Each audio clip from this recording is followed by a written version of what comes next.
आज आपण करतोय धणे आणि जिरे यांची पावडर।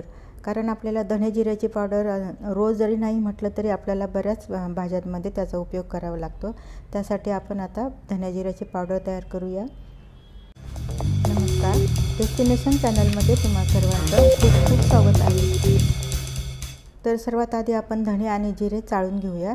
तर मी छोटी वाटी धणे घेतलेले आहेत। नाही म्हटलं तरी त्याच्यामध्ये थोडीशी खडे असतात बारीक आणि काड्या वगैरे पण असतात, तर ते आपण स्वच्छ करून घेऊया। आणि जिरे सुद्धा मी इथे चाळून घेतलेले आहे। आपल्या पिठाच्या चाळणीने चाळलं तरी चालतात। लो टू मीडियम मध्ये आपण धणे भाजून घेऊया। कढई आधीच गरम झालेली आहे। आपल्याला अगदी हलकेसे धणे भाजून घ्यायचे आहेत। तर आता तुम्ही बघू शकता अगदी 3-4 मिनिटं आपण हे धणे भाजून घेतलेले आहे। अगदी ते आपण चेक करू शकतो, हाताने पटकन तुटले की आपण ते काढून घ्यायचे आहेत। आता आपण हे काढून घेऊया। आता आपण त्याच कढईमध्ये जिरे भाजून घेऊया। आता मी गॅस बंद केलेला आहे, कारण कढई खूप तापलेली आहे। आपल्याला जिरे अगदी हलकेसे भाजायचे आहे। गॅस चालू असला तर जिरे आपले जळून जातील, त्यामुळे मी गॅस बंद केलेला आहे आणि अगदी 2 ते 3 मिनिटं मी भाजून घेतलेले आहे। आणि आता आपण हे दोन्हीही थंड झाल्यानंतर त्याची मिक्सरला पावडर करून घेऊया। धणे पूर्णपणे थंड झाल्यानंतर मी मिक्सरला पावडर तयार करून घेतलेली आहे। तुम्ही बघू शकता। आता आपण याच्यामध्ये थोडीशी हळद घालूया, म्हणजे रंग त्याचा छान येईल। तर आता हळद घातल्यानंतर पुन्हा आपण मिक्सरला फिरून घेऊया।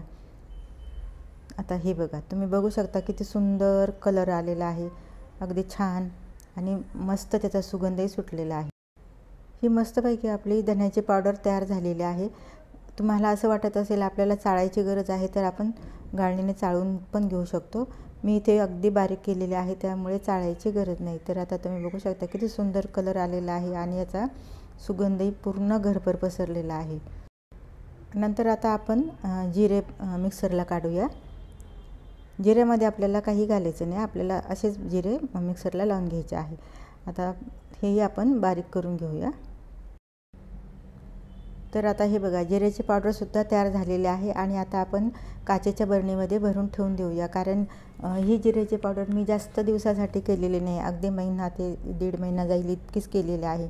जास्त पावडर तयार करून ठेवली आपण तर त्याचा वास कमी होतो किंवा त्याचा सुगंध कमी होतो, त्यामुळे अगदी थोडी थोडी आपली 1 महिन्याची 2 महिन्याची करायची।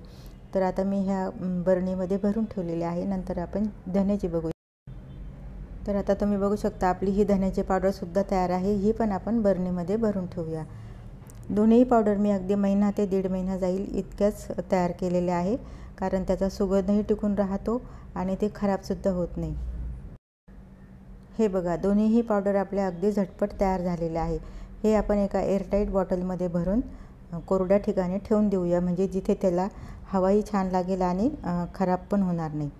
तर सर्व मसाले आपण जे करतो ते एअरटाईट बॉटलमध्ये भरले तर ते जास्त दिवस टिकतात। आणि जास्त दिवसांसाठी मसाले न करता किंवा मसाल्याच्या पावडर न करता 2 महिने 3 महिन्यासाठीच कराव्या, म्हणजे त्याचा सुगंध टिकून राहतो।